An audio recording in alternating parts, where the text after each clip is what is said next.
Hey, how's it going? Mr. Bill here, and today I wanted to talk to you about this new delay that I got. It's called Unfiltered Audio Sandman.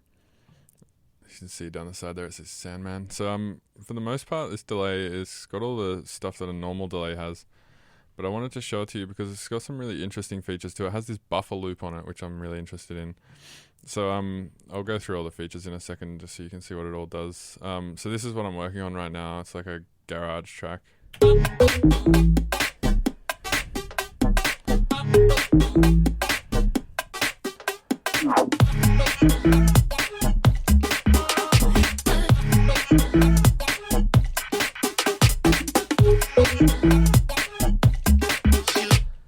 So yeah, it's just like a garage thing, but it's like a remix I'm doing for Illgates.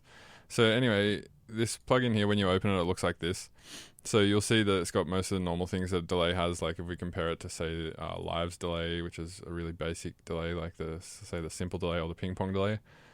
You see they have dry-wet controls. This has a dry-wet control right here. It has a filter on it, which is basically like this filter on the ping pong delay. It just filters like the delays. It doesn't filter the original signal. It just filters like the delays that are coming after it. A feedback control, which is obviously how many delays there are after the original impulse that you put into it. Input and output control, you don't really have those on these delays. Then the delay time, which obviously pretty much every delay in the world has. And then you have this... then you start to have like more interesting sort of things. Like you have like this sleep mode, which is basically like a freeze control. So it's kind of like if you're delaying something, then you hit sleep. It takes that one thing that you hit it on, and just like keeps repeating it, and then lets you buffer the start and the end point, which is awesome. And then it has this kill control, which just like turns everything off in case things get a bit hectic. And then the sample rate control is really cool too, because then what it does with all the delays after it is it changes the sample rate of them, so it can change like the pitch of them and stuff like that. So let's put it on this group here, which I call plain stuff. So this is just some patches that I made with Serum, just using the comb filters. So let's say I turn this delay on and just play it. So you can hear this is what it sounds like originally. And with the delay, obviously, which is kind of cool. If we turn the feedback up, it'll repeat them longer. And then if we turn the filter down, you'll hear what I mean about that filtering effect. So you can hear the delays after it, like, have a filter on them. Unfortunately, I don't think you can change the filter type or anything like that, but it's still cool. So then the sample rate control is kind of interesting. Let's turn the delay up a bit faster. And then turn this sample rate down. So you can hear that they're a bit dirtier and they're changing pitch when I'm moving this control. And if you turn dirt on, you can hear that it enables like a pink noise oscillator. And I think that just helps to make sure that it's not I think it acts kind of like dithering. Sort of like when you do dithering in a master, it just kind of adds like good noise to mask bad noise essentially. I think that's kind of what this is doing. It's just adding noise to kind of mask some of the shittiness that you get from like sample rate changes.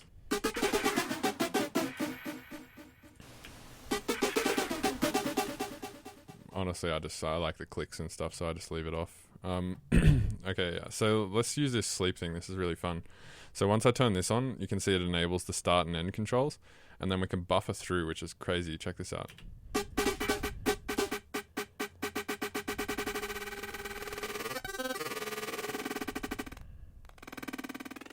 And you can also change the sample rate while this is happening.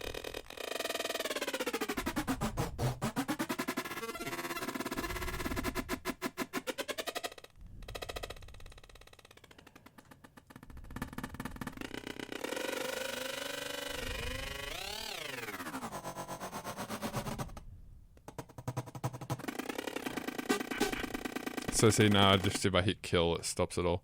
So it's crazy. I really like that effect. Like, I think that's a really cool thing for a delay to have on it, which is kind of why I was interested in showing you guys this. So let's do that again, but then let's click on this little arrow here, and you'll see that it opens up a bunch of modulators, basically. And these modulators are pretty simple. Basically, it's just like every control starts from the middle point. So this is like how much you're controlling it in the positive direction and the negative direction, and we can draw a parallel between how this works with how all the modulators work in Ableton's devices, like let's say Operator. For instance, see if we have velocity and we connect that to volume and we turn that up to 100%, or we can turn it down to negative 100%. It's the exact same thing in Sandman. You can turn the modulation up or down, and that just means whether it's affecting it negatively or positively.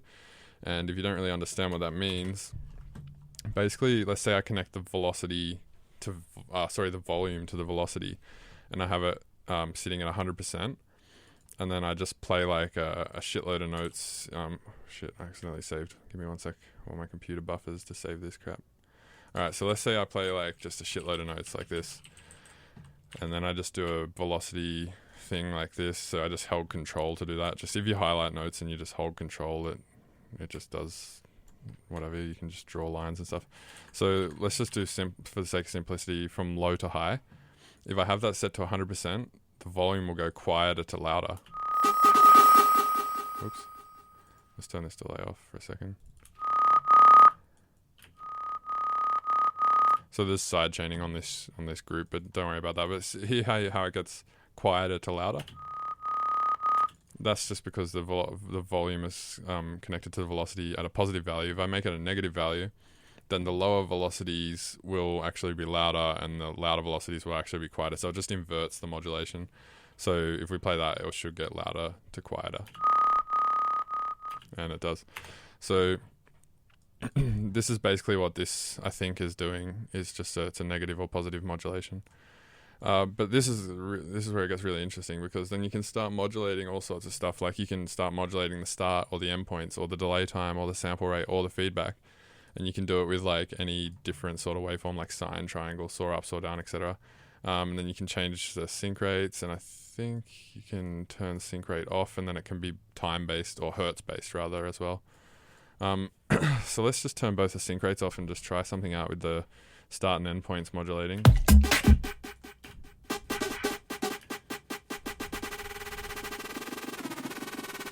Alright, so let's start modulating this.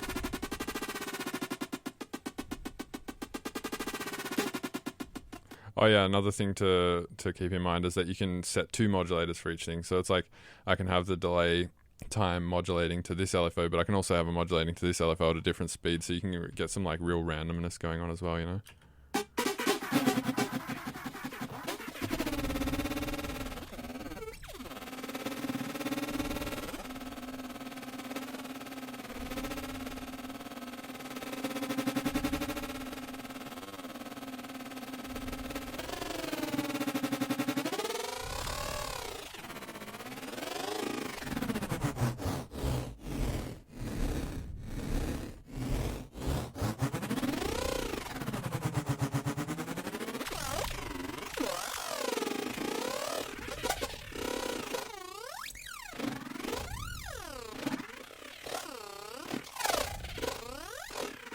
Let's turn the delay time from synced. If we keep this tempo sync control, it makes it time-based.